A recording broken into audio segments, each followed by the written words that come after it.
সালাম আলাইকুম। পদ্মা সেতু বাংলাদেশের ইতিহাসে যোগাযোগ ব্যবস্থায় একটা নতুন মাত্রা তৈরি করেছিল পদ্মা সেতু। এমনকি এই পদ্মা সেতু নিয়ে নানান পলিটিক্যাল অবস্থান, দেশে বিদেশে তর্ক বিতর্ক অনেক কিছু হয়েছে, কিন্তু দিন শেষে অফকোর্স পদ্মা সেতু বাংলাদেশের জন্য খুবই জরুরি, গুরুত্বপূর্ণ, এমনকি ফায়দাজনক ছিল।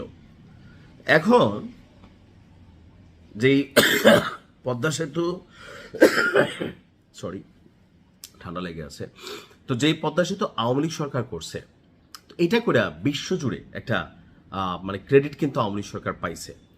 এখন আমাদের যে নতুন ক্ষমতাসীন সরকার আছে বিএনপি, তারা কি কোনো কিছু করবে? অবশ্যই।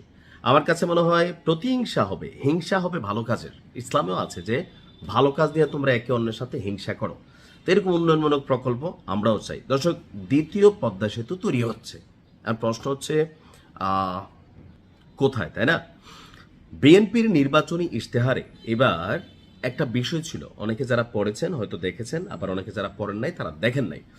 বিএনপির নির্বাচনী ইশতেহারের ভিতরে একটা বিষয় ছিল যে দেশের যোগাযোগ খাতে তারা একটা বৈপ্লবিক পরিবর্তন আনবে, এমনকি এটার জন্য একটা রোডম্যাপও তারা তৈরি করেছিল। তো যেহেতু বিএনপি ক্ষমতায় আসছে, সরকারে বসেছে, এখন সেই রোডম্যাপকে বাস্তবায়ন করার সময়। তারেক রহমান বলছিলেন আমাদের প্রধানমন্ত্রী যে আই হ্যাভ এ প্ল্যান। তো ওনার প্ল্যানগুলো আস্তে আস্তে সামনে আসছে। মহাপরিকল্পনার আওতায় পাটুরিয়া, দৌলতদিয়া এই প্রান্তে তৈরি হতে যাচ্ছে দেশের দ্বিতীয় পদ্মা সেতু। অর্থাৎ যারা পাটুরিয়া এবং দৌলতদিয়া রোডে যাতায়াত করেন, আপনারা আরেকটি পদ্মা সেতু আপনার পেতে যাচ্ছেন।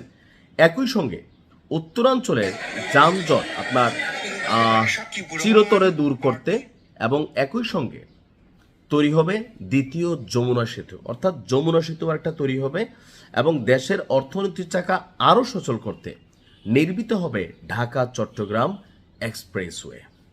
প্রত্যেকটা প্রকল্প মেগা প্রজেক্ট, এগুলো অনেক টাকা পয়সা খরচের প্রজেক্ট, বাট হয়ে গেলে পুরো বাংলাদেশের জন্য যোগাযোগ ব্যবস্থায় আসলে একটা আমূল পরিবর্তন আসবে।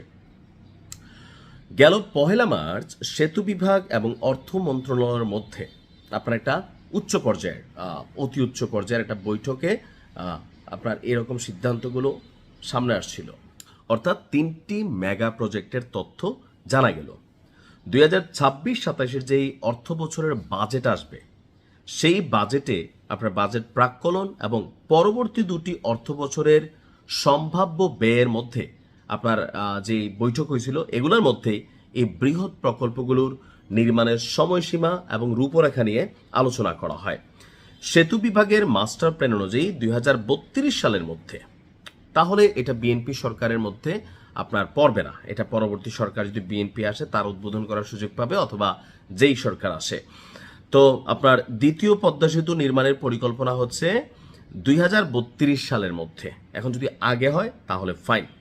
তো এটার দীর্ঘ কতটুকু রাস্তাটার পরিমাণ হবে বা সেতুটা 4.9 কিলোমিটার দীর্ঘ, এবং এই প্রস্তাবিত বহুমুখী সেতুটি পাটুরিয়া ও গোয়ালগন্দকে যুক্ত করবে এবং জাতীয় মহাসড়ক N5 ও N7 এর সঙ্গে সরাসরি সংযোগ স্থাপন করবে, অর্থাৎ বিশাল মেগা প্রজেক্ট।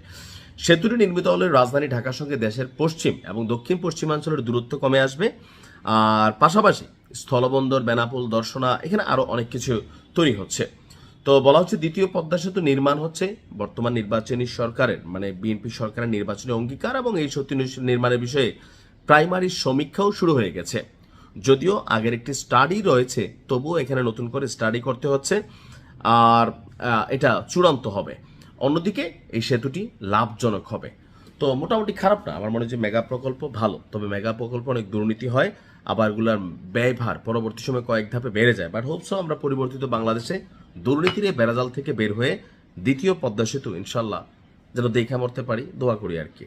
ভালো থাকুন, ধন্যবাদ।